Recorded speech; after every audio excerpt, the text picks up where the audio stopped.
इसी को कहते हैं पाषाणे द्रवत्वम यमुनायाम कठिनत्वम। ऐसी सुंदर बंसी है। और देखो बंधुओं, बंसी एक नहीं बंसी दो होती है। कितने प्रकार की बंसी होती है? दो प्रकार की बंसी होती है। एक बंसी जिसको हमारे ठाकुर जी धारण करते हैं, और दूसरी बंसी कौन सी है?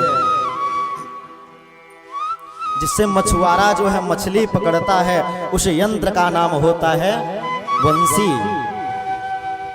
जो मछुआरा जिससे मछली पकड़ता है उसमें कुछ खाद्य पदार्थ लगा देता है और पानी में फेंक दिया, और मछली आई और उसी बंसी में फंस गई, मछुआरे ने खींच लिया। ठीक उसी प्रकार हमारे बिहारी जी बंसी बजाए, और जीव जब आकर्षित होकर के आया तो क्या करते हैं? अपनी ओर खींच लेते हैं, आकर्षित कर लेते हैं। ऐसे ठाकुर जी की दिव्य महिमा है बंधुओं, ये ठाकुर की महिमा है। लेकिन ध्यान देना, आपने छोटे छोटे बच्चों को देखा होगा तो छोटे छोटे बच्चे क्या करते हैं? वो चुम्बक ले करके और लोहे से चिपका देते हैं, तो लोहा जो है चुम्बक की ओर खिंचता चला आता है। तो लेकिन लोहा चुम्बक को खींच लेता है। ठीक उसी प्रकार हमारे ठाकुर जी जीवात्मा को खींच लेते हैं।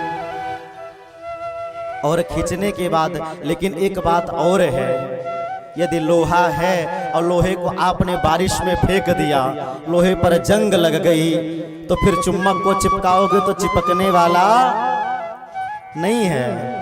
यदि लोहे में जंग लग गई तो फिर चुम्बक चिपकने वाला नहीं है। तो यदि हमारे ऊपर भी जंग लग जाए, कौन सी जंग?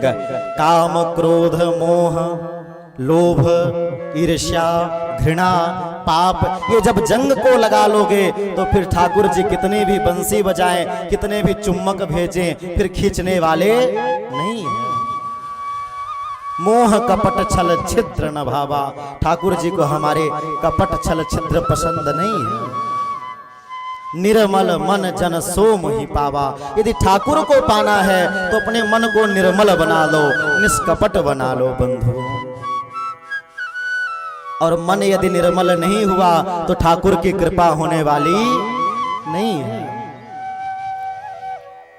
इस प्रकार से परमात्मा का दिव्य गुणानुवाद बताया गया कि ये जीव जो है परमात्मा को पाने का सरलतम साधन है कि सरल हो जाओ। सरल होना ही सबसे कठिन है बंधु। और सोचते हो कि अरे हम दुखी हैं, अरे हमारा ये बेटा ऐसा है, बेटी ऐसा है, महाराज हमारे यहाँ धन नहीं है, हमारे यहाँ ऐसा है, हम कहाँ से सुखी हो जाएं। अरे आपको बता दें कि दुख कहीं से आया नहीं। दुख का कारण क्या है? दुख कहाँ से आया? जब भगवान के पास से आप आए तो आप एकदम निर्मल थे। और तो और बाबा सिद्धांत देते हुए कहते हैं ईश्वर अंश जीव अविनाशी, ईश्वर अंश अविनाशी, ईश्वर अंश जीव अविनाशी, ईश्वर अंश जीव अविनाशी, ईश्वर अंश जीव अविनाशी। सहज सदा सुख राशि, सहज सदा सुख राशि, ईश्वर अंश जीव अविनाशी, ईश्वर अंश जीव अविनाशी। तो हम हैं कौन? पहले ये जान लो, हम हैं कौन? ईश्वर के अंश हैं और अविनाशी हैं। हमारा विनाश भी होने वाला नहीं है। शरीर मरता है लेकिन आत्मा नहीं मरती बंधुओं। आत्मा जो है अजर अमर है। वासांश जीर्णानि यथा विहाय, जैसे हम एक कपड़ा पहन लेते हैं और कपड़ा जब पुराना हो गया तो कपड़े को निकाल करके फेंक देते हैं, वैसे हमारी ये जो आत्मा है कभी कुत्ता बन करके घूमे, कभी सूकर बन के घूमे, कभी नाली के कीड़े बन करके घूमे, कभी गाय तो कभी बैल, मानो 83,99,999 योनियों में भटके। एक कपड़े नहीं बदले हैं, हमारी इस आत्मा ने 83 लाख कपड़े बदल डाले। यदि आप कपड़ों को इकट्ठा करके रखते तो आज इतने कपड़े हो जाते कि विचार करो फिर। तो हमारे इस आत्मा ने बहुत सारे कपड़े बदले। और हमारा विनाश होने वाला नहीं है, क्योंकि ईश्वर अंश जीव अविनाशी। मैं तो उस परमात्मा का बेटा हूं, मैं तो गोविंद का बेटा हूं, इसलिए हमारा विनाश नहीं होगा और हमें दुख भी नहीं होता। चेतन सहज सदा सुख राशि, तुलसी बाबा ने सिद्धांत दे दिया, प्रमाण दे दिया कि जो मानव है ये सुख की राशि है, इसके पास दुख नहीं है। तो जब सुख की राशि है तो ये दुख कहां से आ गया? ये बीच में दुख ने हमको कैसे घेर लिया, दुख ने हमको कैसे पकड़ लिया। जब माँ के गर्भ से आप बाहर आए थे ना, कोई चिंता नहीं थी, अपनी मस्ती में रहते थे। भोजन मिल जाए तो भी ठीक है, कपड़े मिल जाए तो भी ठीक है, और नहीं मिले तो भी ठीक है। तो ये दुख आ कहां से गया? ये दुख कहीं से आया नहीं, दुख को हमने स्वतः जन्म दिया। दुख कैसे हुआ? हमने जन्म दिया।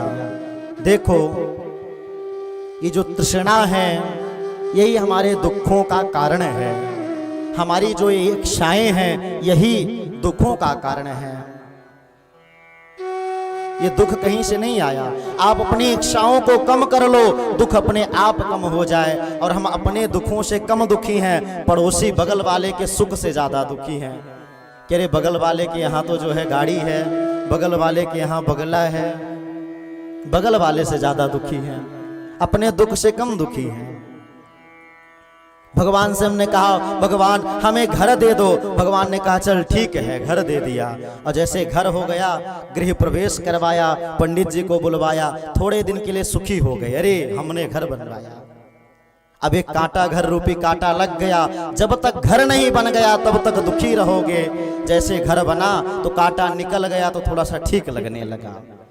अब उसके बाद दूसरा कांटा लगा लिया हमने कि घर तो है लेकिन हमारे पास गाड़ी नहीं है। अब गाड़ी वाला कांटा हमने खुद लगा लिया। अब जब तक गाड़ी नहीं आ जाएगी तब तक दुखी रहोगे।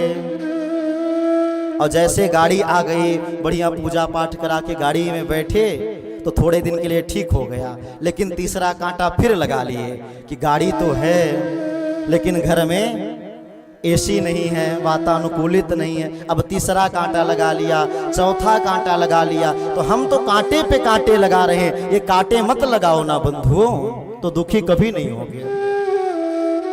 अरे रूखी सूखी खाए के ठंडा पानी पीव, और देख पड़ाई चूपड़ी मत ललचावे जीव।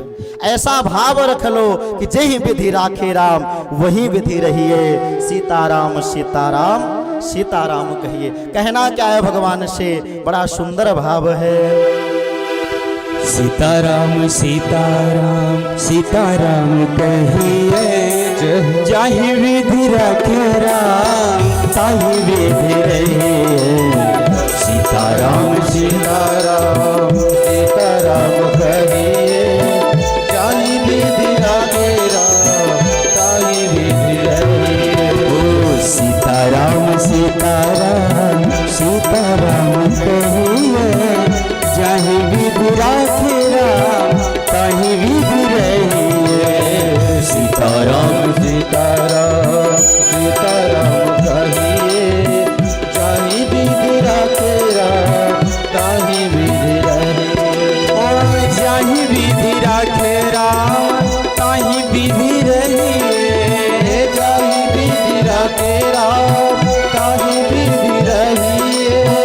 जाहि विधि राखे राम ताहि विधि रहिए। जाहि विधि राखे राम ताहि विधि रहिए। सीताराम सीताराम सीताराम कहिए, सीताराम सीताराम सीताराम कहिए, जाहि विधि राखे राम ताहि विधि रहिए। तो इस प्रकार से परमात्मा जैसा भी हमें रखे, जैसा भी नचाए। जैसे एक आपने कठपुतली को नाचते हुए देखा होगा तो वो नचाता रहता है नचाने वाला, ठीक उसी प्रकार परमात्मा हमें नचा रहे हैं। किसी को बना दिया धनवान, किसी के भूख से निकले प्राण, सारे जग से निराला मेरा श्याम जादूगर। तो ये तो परमात्मा की कृपा है, ये पूर्व जन्म के उसके पुण्य है कि वो धनवान है और हम जो है निर्धन है।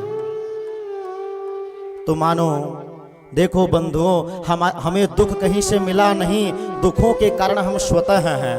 दुख को हमने स्वतः जन्म दिया, दुख कहीं से आया नहीं। और हम दुखी हों क्यों ना महाराज, हम ऐसी स्थितियों में फंसे हैं, संसार को पकड़ करके रखे हैं कि संसार हमारा है, ये हमारे बेटे हैं, ये हमारे नाती हैं, ये हमारे पोते हैं, ये हमारा घर है, ये हमारा मकान है, ये हमारा द्वार है। लेकिन जैसे तुम्हारा स्टेशन आएगा तो सब के सब छोड़ करके जाना पड़ेगा। जैसे बाबा जी का स्टेशन आया तो खूब घर द्वार खूब माया को बटोरा, लेकिन स्टेशन आया तो सब बुरिया बिस्तरा छोड़कर चले गए। और जब हम ऐसा करते हैं ना बंधुओं, तो हमें देख करके लोग हंसते हैं, और मानव ही नहीं कई सारे लोग हंसते हैं। आज तो ऐसी स्थिति है कि हे घोरे कलौ प्रायो जीवश्चासुरताम गतः, जो जीव है ये असुर हो गया है, असुर के समान है।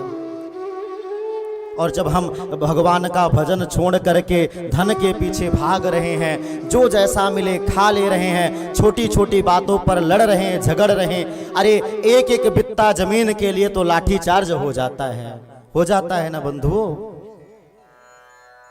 तो जब हम ऐसा छोटी छोटी बातों पर झगड़ते हैं ना, तो हमें कुत्ता देखता है, श्वान।